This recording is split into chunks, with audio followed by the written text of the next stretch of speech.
Votre invité aujourd'hui, Béatrice Rulle, Jean-Loup Chaplet, il est professeur à l'UNIL. On va parler ce matin des JO. Bonjour Jean-Loup Chaplet. Bonjour. Merci d'être en direct sur Radio Lac depuis Lausanne. Les Jeux Olympiques de Tokyo, c'est donc dans exactement un mois. Des Jeux Olympiques qui ont été reportés l'année dernière, on le sait, à cause de la pandémie, mais qui sont toujours organisés dans ce contexte très particulier, contexte sanitaire très particulier. Bref, est-ce que ces JO ont encore un sens en 2021 ? Ah oui, je pense pour les athlètes, c'est très important parce que la plupart d'entre eux ont attendu ces jeux avec beaucoup d'attente et finalement, ils ont lieu un an plus tard et pour eux, c'est l'occasion de montrer ce qu'ils sont capables de faire et peut-être de gagner une médaille ou de faire un très très bon résultat, ce qui pour leur carrière est très important. Des sportifs qui vont avoir d'ailleurs un protocole sanitaire très strict, un test quotidien, port du masque obligatoire. On sait qu'un sportif, c'est comme une voiture de sport, rien peut l'enrayer. Est-ce que cela pourrait avoir un impact sur leur performance, les perturber ? Oui, c'est possible, effectivement. D'ailleurs, certains s'en sont plaints. Déjà, au niveau des qualifications, ça a été très compliqué. Mais là, il va y avoir un protocole sanitaire très strict qui va faire qu'ils ne pourront finalement que se déplacer entre le village olympique où ils vont vivre et le site où auront lieu les compétitions. Donc, ça sera très limité. Il n'y aura pas de distraction particulière. Ça sera quelque chose de particulier. Mais on peut dire aussi que peut-être ils seront plus concentrés du coup. Les entraînements seront aussi plus difficiles sans doute. Des Jeux Olympiques qui sont le Graal pour de nombreuses disciplines qui n'ont pas toute l'exposition comme les sports que l'on connaît le plus. Le report d'un an, ça a déjà été un déchirement pour de nombreux sportifs. Est-ce qu'on pouvait imaginer, envisager une annulation pure et simple et passer directement au JO de 2024 à Paris ?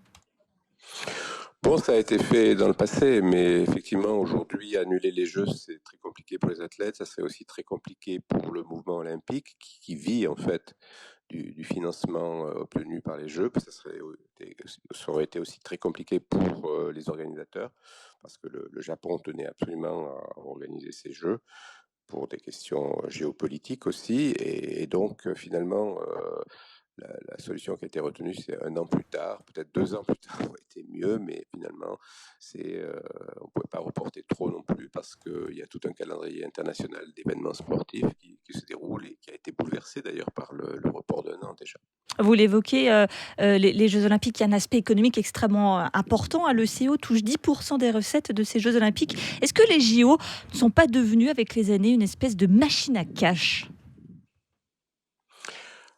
Oui et non, dans la mesure où effectivement le symbole olympique et les Jeux olympiques sont sans doute la marque la plus connue au monde et donc sont très recherchés par les télévisions, les sponsors, etc. Mais cet argent qui permet de financer en fait tout le mouvement sportif international sans intervention des gouvernements, sans subvention des gouvernements.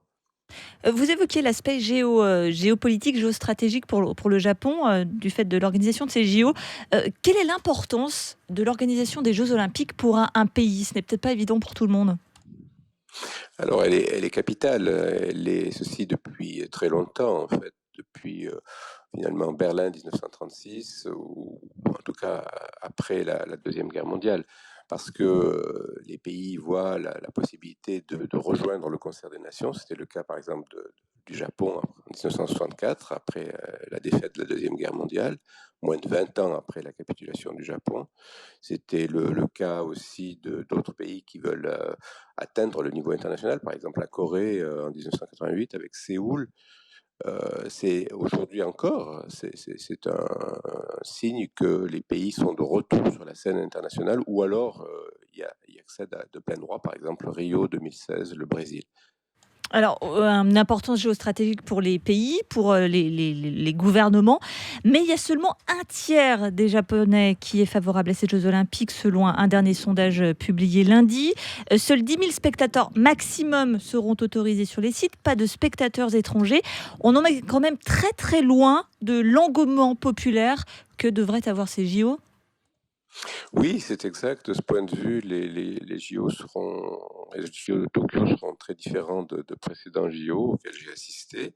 Et c'est dommage parce que bien sûr, les JO sont une rencontre interculturelle, un festival urbain qui n'aura quasiment pas lieu puisque il y aura peu de spectateurs. Et puis en plus, les athlètes ou les officiels ne pourront pas vraiment se déplacer dans la ville olympique, donc il y aura peu de contact entre, d'une part, le mouvement olympique et d'autre part, la population japonaise. Est-ce qu'on peut parler qu'on aura dans ces cas-là de beaux JO? Bah, écoutez, ça dépendra quand même de ce qui se passe, mais vous savez, la plupart des gens voient les JO à la télévision, hein.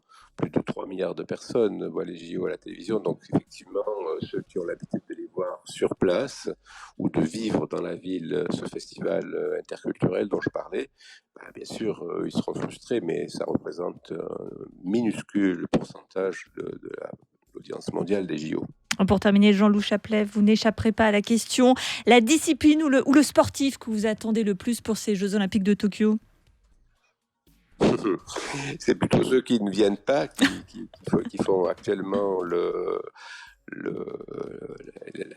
médias, par exemple Sun Yang, qui vient d'être disqualifié, un nageur chinois, mais peut-être Naomi Osaka, donc une tenniswoman japonaise, mais d'origine hawaïenne, qui a gagné beaucoup de championnats, mais qui récemment s'est retirée de Roland-Garros et de Wimbledon.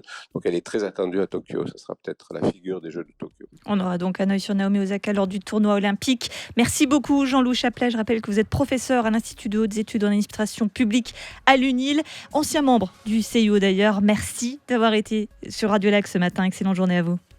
Merci à